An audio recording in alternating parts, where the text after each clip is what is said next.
তপন ব্লকের বাসুলিয়া গ্রামে ২ নম্বর আজমতপুর অঞ্চলের বাসুলিয়া গ্রামের প্রধান মেম্বার এবং সন্দীপ চক্রবর্তীর অনুপ্রেরণায় ও তত্ত্বাবধানে এবং আয়োজনে আনুমানিক ৫০০ লক্ষে বস্ত্র বিতরণ করা হলো। পুজোর আগে বিভিন্ন এলাকায় দুস্থদের মধ্যে বস্ত্র বিতরণ করা হয়। এদিন তপনের দুস্থদের মধ্যে বস্ত্র বিতরণ করা হলো। পুজোর আগে নতুন বস্ত্র পেয়ে খুশি এলাকার মানুষরা। ধন্যবাদ জানিয়েছে পঞ্চায়েত প্রধান ও মেম্বারকে।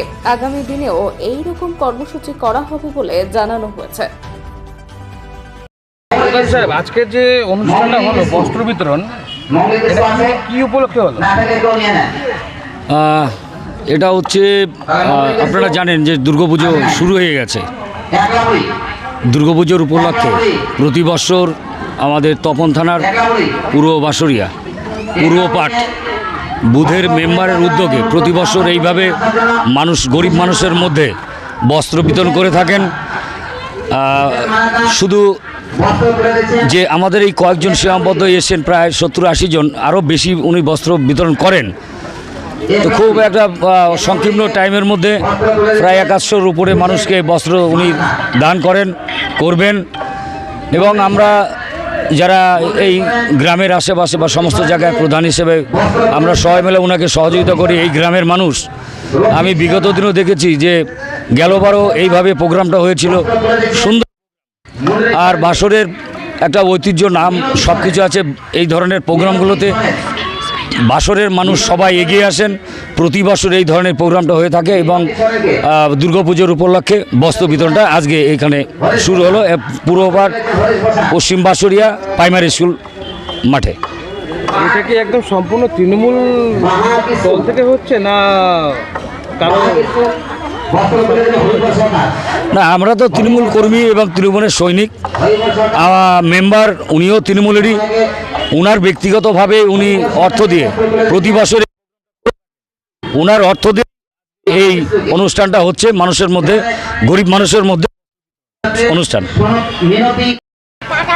শাড়ি পেলেন? হ্যাঁ, পেয়েছি। কত আনন্দ, কত লাগছে? ভালো লাগছে, আনন্দ। হ্যাঁ। এর আগেও পেয়েছেন? না, পাইনি কোথাও। আপনি জানলেন কেমন করে এখানে শাড়ি দেওয়া হবে? না, এখানকার মেম্বার বললো আমাদেরকে। সম্পূর্ণ মেম্বার দিয়েছে? হ্যাঁ হ্যাঁ হ্যাঁ, মেম্বার দিয়েছে। আপনাদের গ্রামের কি সবাই প্রত্যেককে দিয়েছে? হ্যাঁ। আপনিও শাড়ি পেয়েছেন? হ্যাঁ। আপনার নাম? ফাতেমা বিবি। ফাতেমা বিবি। আপনার নাম? শেফালি হাসদা। শেফালি হাসদা। আপনি শাড়ি পেয়েছেন? হ্যাঁ, পাচ্ছি। কেমন লাগছে শাড়ি পেয়ে? ভালো লাগছে। আপনার নাম? জায়দা বিবি। আপনি শাড়ি পেয়েছেন? হ্যাঁ। কেমন লাগছে শাড়ি পেয়ে? ভালো। আপনার নাম? মরিয়ান বিবি। আপনিও তো পেয়েছেন? হ্যাঁ। কেমন লাগছে? ভালো। শাড়িটা কোথায় একটু দেখাবেন? বাহ, ঠিক আছে ঠিক আছে। আপনার নাম? আয়রন বিবি। আজকে যে এত বড় অনুষ্ঠান, লোককে যে বস্ত্র বিতরণ করলেন, কেমন লাগছে?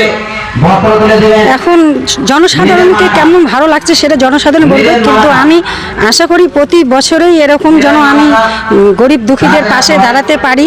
আমাদের স্বামী আমার পাশে আছে, এভাবে আমরা বস্ত্র বিতরণটা যেন করতে পারি।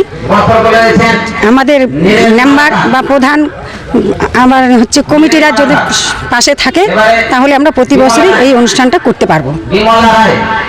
এভাবে দিয়ে কি আপনি প্রতি বছর কি দেবেন? হ্যাঁ, প্রতি বছরই এটা দিব।